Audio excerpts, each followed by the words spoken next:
Et si Ibrahim Traoré, jeune leader burkinabé à peine âgé de 35 ans, était en train de bouleverser l'avenir de toute l'Afrique de l'Ouest simplement en osant dire non. Traoré, plus jeune chef d'État du continent africain, lance des signaux d'alerte inédits. Il ne défend plus seulement les frontières, il proclame que la souveraineté, la dignité et les richesses du Burkina Faso, en particulier son nord, ne seront plus jamais négociables. Chaque décision, chaque discours devient une riposte directe contre la domination étrangère.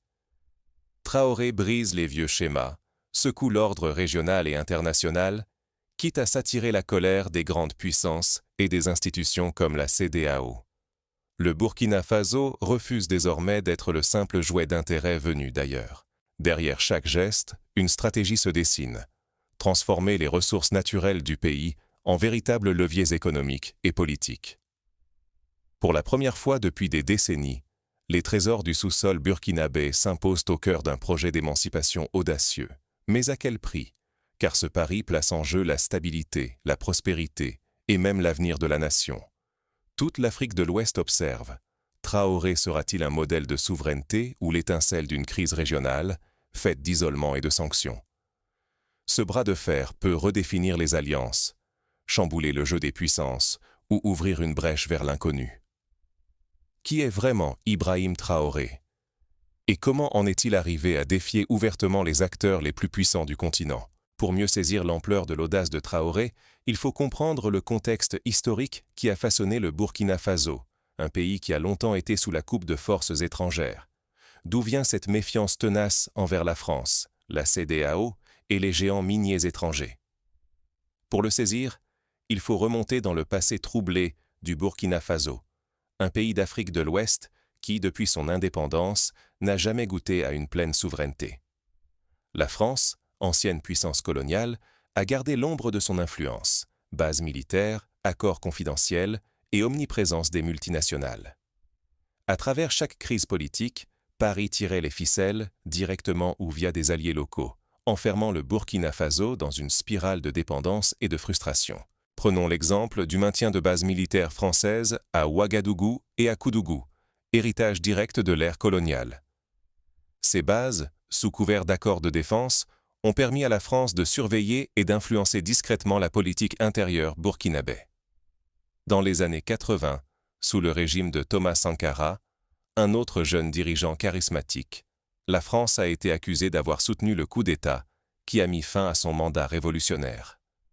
Sankara, tout comme Traoré aujourd'hui, avait tenté de nationaliser les ressources et de rompre avec la dépendance à l'égard des puissances étrangères. La CEDEAO, censée garantir la stabilité régionale, intervient systématiquement lors des coups d'État. Mais pour de nombreux Burkinabés, ces actions ressemblent à une ingérence, à peine voilée, pour préserver des intérêts extérieurs. Les sanctions prononcées, les menaces d'isolement, tout cela fait croire que leur voix ne pèse rien face aux décisions prises à Abuja ou à Paris.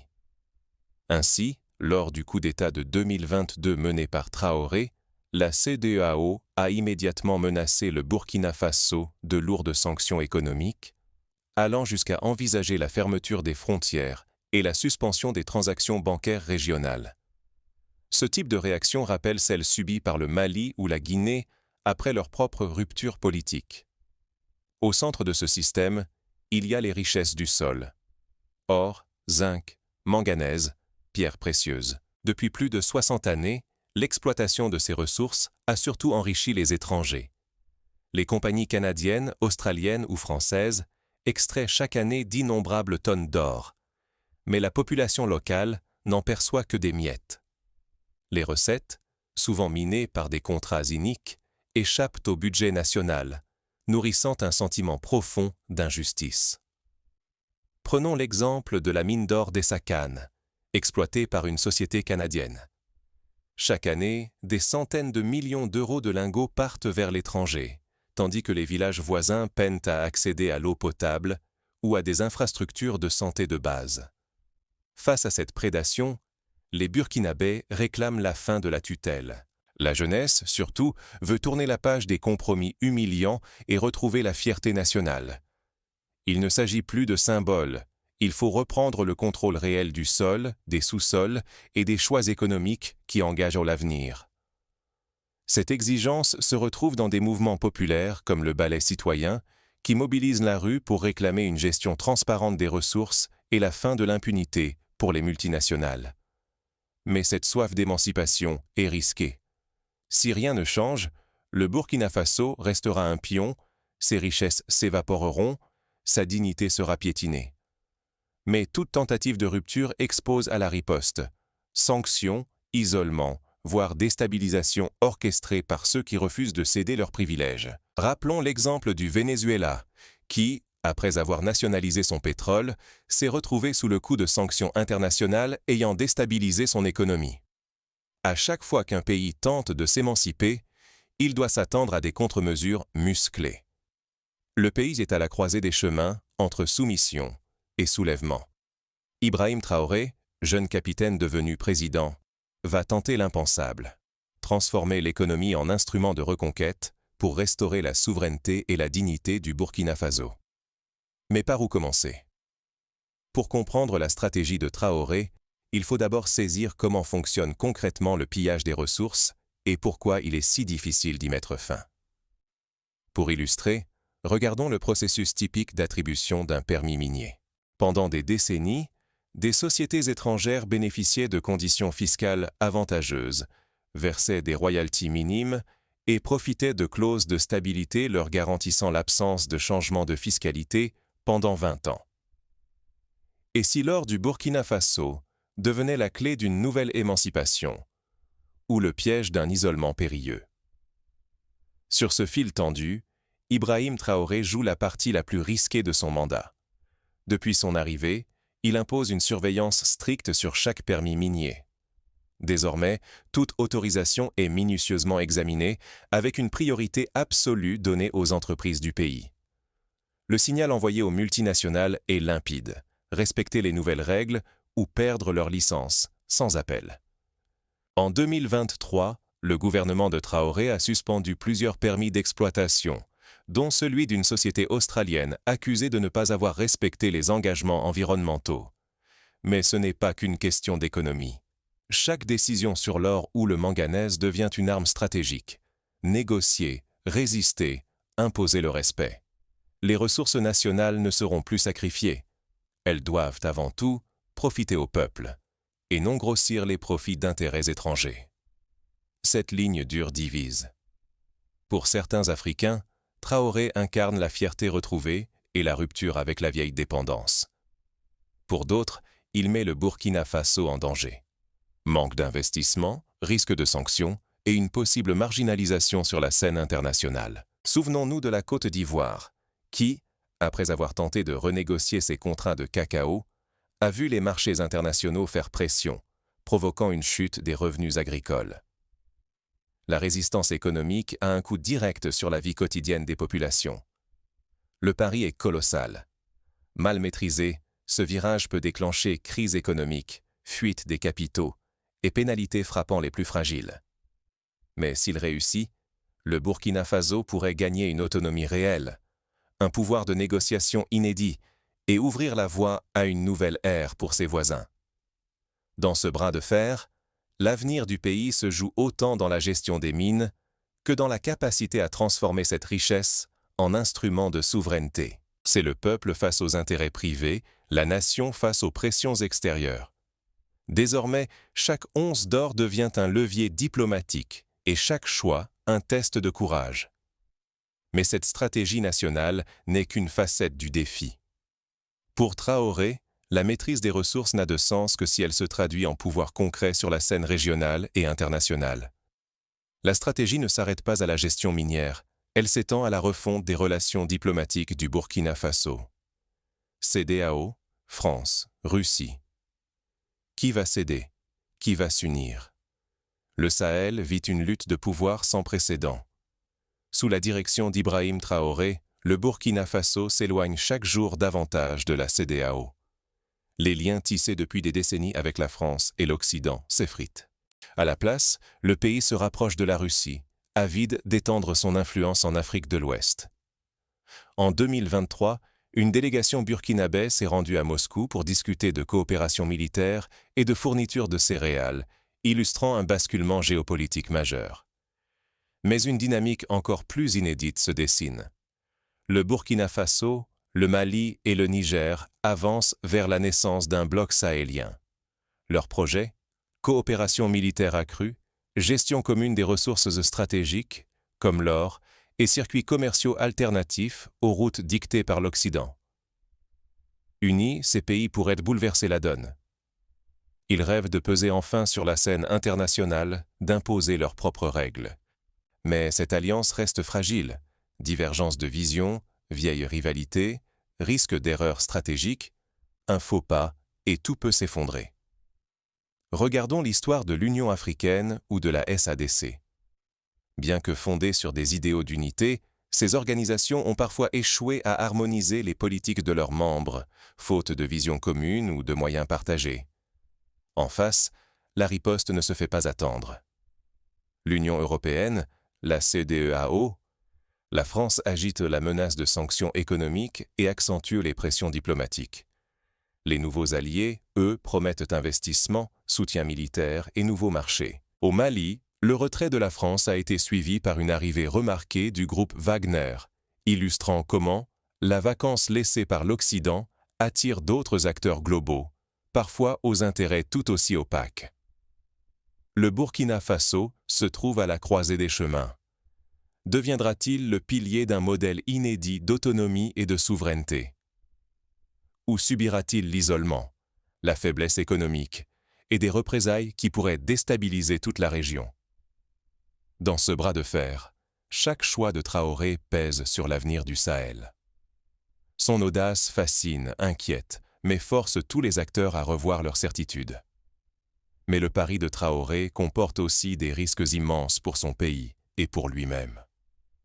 Jusqu'où ira-t-il pour imposer ce nouveau cap et à quel prix ? Les exemples récents de leaders africains contestataires, comme Alpha Condé en Guinée ou Robert Mugabe au Zimbabwe, rappellent que la résistance à l'ordre international peut mener à la fois à une popularité grandissante et à une chute brutale, parfois orchestrée par des forces extérieures ou des coalitions internes. Qu'arrive-t-il lorsqu'un petit pays ose s'opposer à l'ordre établi ? Que pouvons-nous en tirer pour nos propres vies ou nos communautés ? Plongeons dans l'exemple du Burkina Faso et découvrons comment il réinvente l'indépendance, ici et maintenant. Première leçon. Le courage politique et la prise en main de ses ressources. Ibrahim Traoré a prouvé que même un peuple numériquement modeste peut se réapproprier ses richesses, comme l'or, et les transformer en instruments de puissance. Cela exige détermination, audace et une vision claire, placer l'intérêt collectif bien avant les profits extérieurs. Un exemple marquant, la renégociation du contrat de la mine de Karma, qui a permis de doubler la part des revenus reversés à l'État burkinabé. Cette victoire prouve qu'avec de la volonté et une expertise juridique solide, il est possible de résister à la pression des multinationales. Mais le Burkina Faso n'avance pas seul. Sa stratégie s'appuie sur un autre pilier, la solidarité régionale. Face aux pressions des grandes puissances, il faut miser sur des alliances sincères avec les voisins et construire une coopération durable. Seul, on risque d'être balayé. Unis, on devient une force qui compte. L'histoire de l'OPEP, l'Organisation des pays exportateurs de pétrole, montre à quel point la solidarité sur les matières premières peut donner du poids à des nations souvent considérées comme faibles individuellement. Pourtant, l'isolement est un danger sournois. Refuser l'ingérence n'implique pas de se fermer au monde. Il est vital de rester pragmatique, de choisir ses partenaires, de diversifier les alliances et de préserver le dialogue. L'histoire l'enseigne.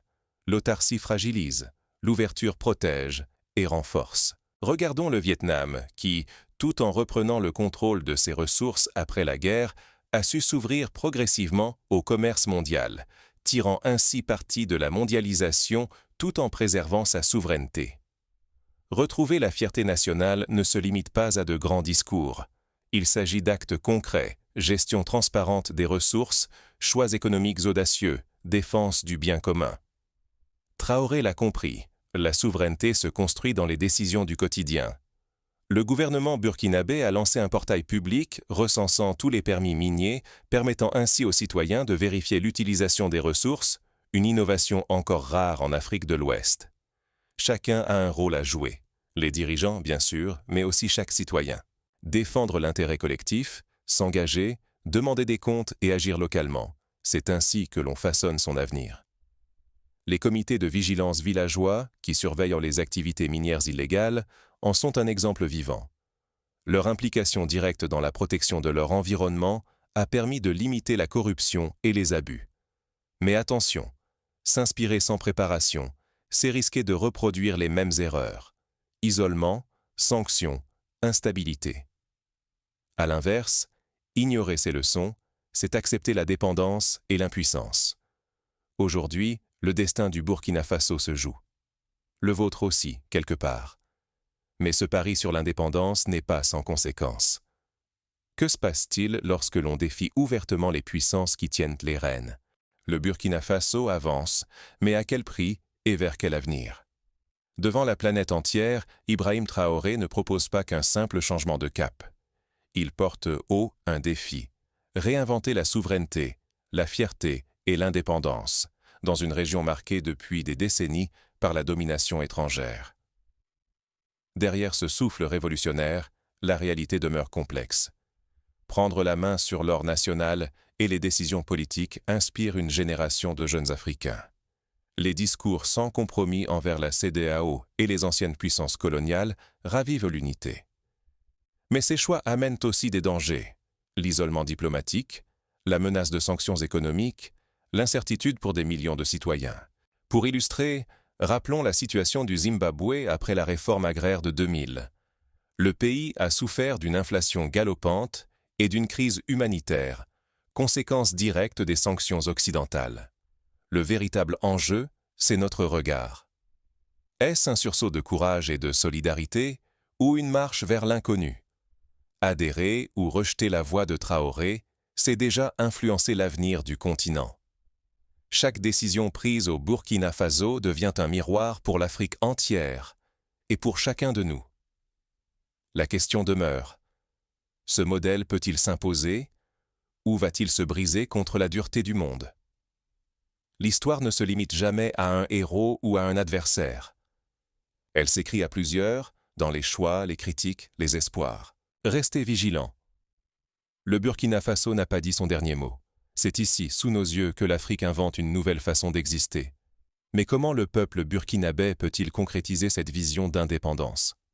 Quelles sont les étapes pratiques qui peuvent transformer un élan patriotique en progrès réel? Premièrement, la réforme du secteur éducatif s'impose comme une priorité. Investir massivement dans l'éducation technique et scientifique permettra de former une génération de cadres capables de gérer localement les mines, les ressources agricoles et les industries de transformation. Par exemple, le Burkina Faso pourrait instaurer des bourses nationales réservées aux filières minières, énergétiques et environnementales, tout en nouant des partenariats avec des universités africaines et asiatiques. Deuxièmement, il est essentiel de renforcer la transparence budgétaire. La mise en place d'un fonds souverain, alimenté par les revenus miniers, garantirait que la richesse du sous-sol bénéficie aux générations futures. Ce fonds pourrait financer des infrastructures de santé, d'éducation et d'énergie renouvelable. Troisièmement, la promotion de l'agro-industrie locale permettra de diversifier l'économie et de réduire la dépendance à l'or. Le Burkina Faso, déjà grand producteur de coton, pourrait investir dans la transformation locale du coton, du sésame et des fruits exotiques, créant ainsi des emplois et de la valeur ajoutée sur place. Enfin, la diplomatie économique doit devenir un outil de conquête.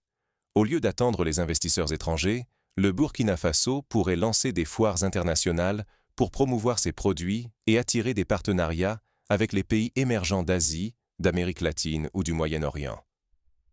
Ces étapes pratiques, inspirées des succès du Botswana dans la gestion des diamants ou du Rwanda dans les technologies de l'information, montrent que, même pour un petit pays, il est possible de transformer une vision politique en développement durable. En conclusion, l'histoire du Burkina Faso sous Ibrahim Traoré n'est pas un simple récit de défiance. C'est une expérience vivante de réinvention nationale, avec ses risques, ses espoirs et ses enseignements. À chaque instant, les choix faits à Ouagadougou résonnent bien au-delà des frontières du pays. Ils invitent toute l'Afrique, et même le monde, à repenser les notions de souveraineté, de dignité et de partage des richesses. Rien n'est écrit d'avance. L'avenir du Burkina Faso dépendra de la capacité de ses dirigeants et de son peuple à concilier ambition, prudence et solidarité. Et vous, que feriez-vous à la place d'Ibrahim Traoré? Privilégieriez-vous la rupture totale ou la négociation? La voie de la souveraineté est semée d'embûches, mais elle reste l'un des plus puissants leviers de transformation collective. Restez attentifs, car l'Afrique de demain commence peut-être aujourd'hui au Burkina Faso.